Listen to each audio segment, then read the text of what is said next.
Paz seja convosco. Convido vocês mais uma vez a meditarem comigo na Palavra de Deus, com respeito a um assunto muito importante, muito interessante a respeito das nossas vidas cristãs, que é a fé. Quando faltar a fé? O texto que eu quero convidá-los a ler comigo é Hebreus, capítulo 11, do versículo 1 ao versículo 6. O capítulo 11 de Hebreus fala sobre fé. O capítulo todo fala sobre fé. Eu quero ler do 1 ao 6 com vocês, que diz assim: Ora, a fé é a certeza das coisas que se esperam e a prova das coisas que não se veem. Foi por ela que os antigos alcançaram bom testemunho. Pela fé entendemos que os mundos foram criados pela palavra de Deus, de maneira que o visível não foi feito do que se vê. Pela fé, Abel ofereceu a Deus mais excelente sacrifício do que Caim, pelo qual alcançou o testemunho de que era justo, dando Deus testemunho das suas ofertas, e por meio dela, depois de morto, ainda fala. Pela fé, Enoque foi trasladado para não ver a morte. Não foi achado, porque Deus o trasladara, pois antes da sua trasladação alcançou o testemunho de que agradara a Deus.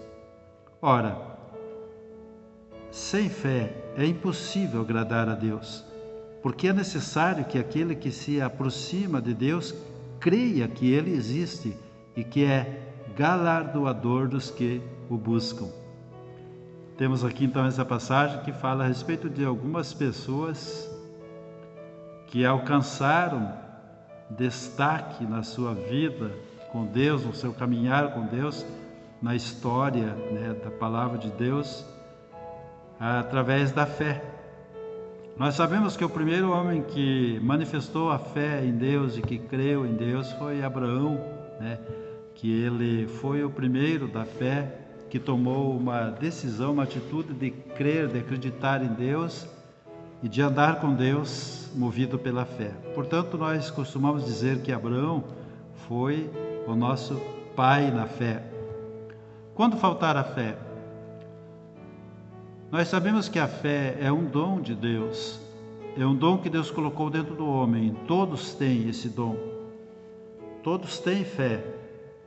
A diferença é que as pessoas usam a sua fé muitas vezes de maneira desfocada, ou seja, a diferença é que muitos não focam a sua fé em Deus. Então a diferença está no foco, o erro está no foco.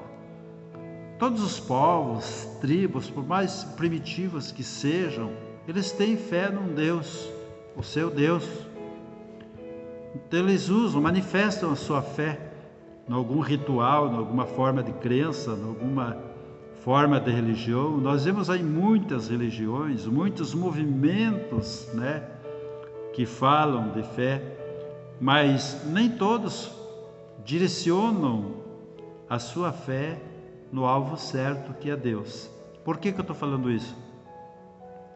Porque no capítulo 11, no versículo 22 de Marcos, Jesus diz uma frase que é muito importante. Ele disse: tende fé em Deus.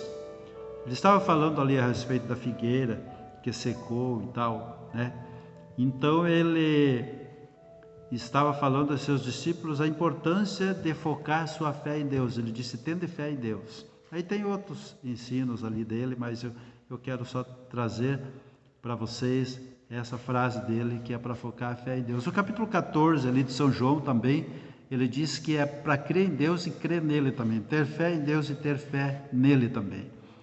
Em Romanos 12, no versículo 3, diz que Deus ele distribui a medida da fé para cada um, segundo a necessidade de cada um. Deus nos dá a porção necessária da fé, para que nós possamos então estar alcançando promessas e milagres, Diz ali no capítulo também 17 de Lucas, que os apóstolos, eles ouvindo aquela pregação de Jesus a respeito de escândalos, evitar escândalos. Jesus estava pregando ali, aquele que causar escândalo, melhor já seria que ele amarrasse um tijolo no seu pescoço lá, uma pedra no seu pescoço e se afundasse no mar. Porque a medida, né, o juízo sobre escândalos com as coisas de Deus será muito rigoroso. Então ele estava falando a respeito disso e também estava falando a respeito de perdão, como é importante o perdão. Ele estava falando para os discípulos ali, se alguém pecar contra você 7 vezes no mesmo dia, perdoe. E os discípulos acharam então meio pesado assim a pregação, meio pesado para alcançar, né, esse patamar de santidade, de consagração de vida com Deus. Então eles disseram para Jesus o seguinte: Senhor, aumenta a nossa fé. Eles se sentiram ali impotentes para poderem alcançar esse patamar, né, de fé, a ponto de perdoar as pessoas 7 vezes num dia, de não dar escândalo. Ele disse: aumenta a nossa fé. Então nós temos aí um exemplo de que nós podemos pedir para Deus aumentar a nossa fé. Muitas vezes nós não estamos alcançando uma promessa por falta de fé, não estamos alcançando um milagre por falta de fé, mas Deus, Ele aumenta a nossa fé quando nós pedimos a Ele. Nós temos muitos exemplos na Bíblia sobre isso, sobre pessoas que pediram a Deus ajuda para a sua fé, né? Aqui os apóstolos pediram aos discípulos. Nós temos aquela passagem que está registrada em Marcos capítulo 9, a respeito daquele menino tido como lunático ou endemoniado, conforme a tradução bíblica, né? E ele chegou para Jesus e contou o caso que os discípulos não conseguiram expulsar aquele espírito maligno do filho dele, né? Que ele caía, convulsionava, era lançado ao fogo e tal. Então aquele espírito sempre procurava matar aquele menino dessa maneira. E ele disse então que ele trouxe o menino para os discípulos e eles não conseguiram expulsar aquele demônio. Aí Jesus falou para ele, aí ele disse, né, se o Senhor pode me ajudar, se o Senhor pode, né, fazer esse milagre, se o Senhor pode. Jesus disse: se eu posso, tudo é possível que crê, falou para ele. Então ele entendeu que ele precisava de reforço na sua fé e ele disse: eu creio, ajuda-me a vencer a minha incredulidade. Ao mesmo tempo que ele disse que eu creio, me ajuda a vencer a minha incredulidade. Ele entendeu que a força da fé que ele tinha era pouca para alcançar, né, aquele milagre. Então ele pediu: me ajuda na minha incredulidade. Aí Jesus ali abençoou o menino foi liberto, né? Nós conhecemos a passagem e aconteceu aquele milagre ali, o menino ficou bom e tal. E aí os discípulos ficaram em dúvida com relação ao porquê que eles não puderam expulsar aquele espírito. Então eles vieram a Jesus e perguntaram para ele: por quê? E Jesus respondeu: porque a fé que vocês têm é pequena. Em outras traduções, por causa da vossa pequena fé.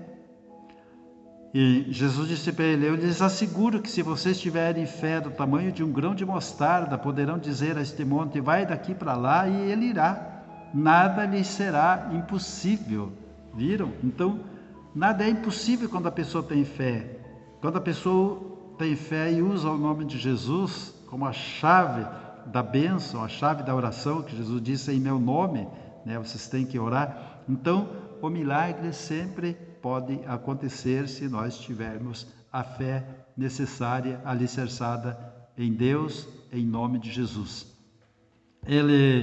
Mas Jesus ainda foi mais além para os seus discípulos com respeito a essa questão de pequena fé e com relação àquele espírito que eles não puderam expulsar. Ele disse o seguinte: só que tem o seguinte também, essa espécie ou essa casta, conforme diz algumas traduções, só sai pela oração e pelo jejum. Ou seja, então, para nós fortalecermos a nossa fé, aumentarmos a nossa fé, nós precisamos de uma vida consagrada, uma vida de consagração, uma vida de busca, uma vida de jejum, de oração, para que estejamos preparados para momentos difíceis. A fé está dentro de nós, mas ela precisa ser trabalhada, ela precisa ser focada no alvo certo, que é Deus, da maneira certa, que é em nome de Jesus, e também precisamos viver uma vida de oração e consagração para que a fé se manifeste nos momentos necessários. Nós temos muitos outros exemplos de fé, de milagres. Eu gostaria ainda de lembrar da questão daquele homem leproso que está ali registrado no capítulo 8 de São Marcos, no versículo 2 e diante, onde diz que o homem com a lepra se aproximou de Jesus, se ajoelhou diante de Jesus e lhe disse: eu sei que se o Senhor quiser, o Senhor pode me curar. E Jesus respondeu para ele: eu quero, seja curado. Jesus tocou nele e disse: eu quero, fique curado. E ele ficou curado. Aí nós vemos então nesse texto um exemplo de que Deus quer nos abençoar, Deus quer realizar milagres na nossa vida, Deus quer nos curar, Deus quer fazer-nos vencer os nossos problemas, as nossas lutas, as nossas batalhas, nossas tribulações. Nós precisamos usar a fé no foco certo, na direção certa, né? Não em pessoas, não em objetos, não em rituais, mas em Cristo Jesus. Então eu queria dizer para você que a fé é um dom de Deus. Em Efésios 2,8 diz: pela graça sois salvos, isso não vem de vós, é dom de Deus. Pela fé, né? Pela graça sois salvos mediante a fé, isso não vem de vós, é dom de Deus. Então a fé é um dom de Deus, Deus nos deu a fé, Deus deu fé para você. Você tem fé, tenha fé, use a sua fé em Deus, em nome de Jesus você vai alcançar muitas bênçãos, tá? Lá em Jeremias 17, versículos 5 e 6, Deus diz assim: maldito o homem que confia no homem e faz da carne o seu braço e aparta o seu coração do Senhor. Mas bendito o homem que confia no Senhor e cuja confiança é o Senhor. Então a sua fé tem que estar no Senhor, não no homem. Muitas vezes o pessoal ora para homens, para nomes, para pessoas. Não faça isso, use a sua fé em Deus. Está ali em Jeremias que maldito é aquele que confia no homem. Eu quero estar convidando você a orar comigo agora e usar a sua fé para você alcançar esse milagre que você está buscando de Deus agora. Use a sua fé, tenha fé em Deus. Vamos orar juntos? Querido Deus, eu entrego esta pessoa que ora comigo agora nas tuas mãos e na tua presença, e eu te peço, Senhor, que o Senhor venha estar abençoando a sua vida, acrescentando-lhe a fé, fortalecendo não só a fé dessa pessoa, mas a minha também, a nossa fé, para que possamos passar pelos momentos de crise com vitória nas nossas vidas, sem desfalecermos. Pai, abençoa essa pessoa que agora, Senhor Deus, ela está querendo voltar a sua fé para o Senhor. Ela está querendo crer da maneira correta. Eu te peço que o Senhor abençoe e glorifique teu nome, abençoe essa pessoa com a tua graça, com a tua bênção, com o teu milagre. Abençoando também, Deus, as nossas vidas, nosso país, nosso presidente, nossa cidade, nosso prefeito, nosso estado. Ó Deus, abençoando as nações da terra para que possamos passar por essa crise, desse surto de vírus, com a nossa fé alicerçada em Ti, livres do perigo. Deus abençoa Israel, Jerusalém, abençoa as nossas vidas, a Tua igreja, a Tua noiva. Pela fé nós nos declaramos mais do que vencedores. Em Teu nome, Jesus, eu oro e Te agradeço, para a glória do Pai, do Filho e do Espírito Santo. Assim seja. Amém. Amém. Deus abençoe sua vida. Até o próximo vídeo, até a próxima mensagem. Fique com Deus e tenha fé em Deus. Paz seja contigo.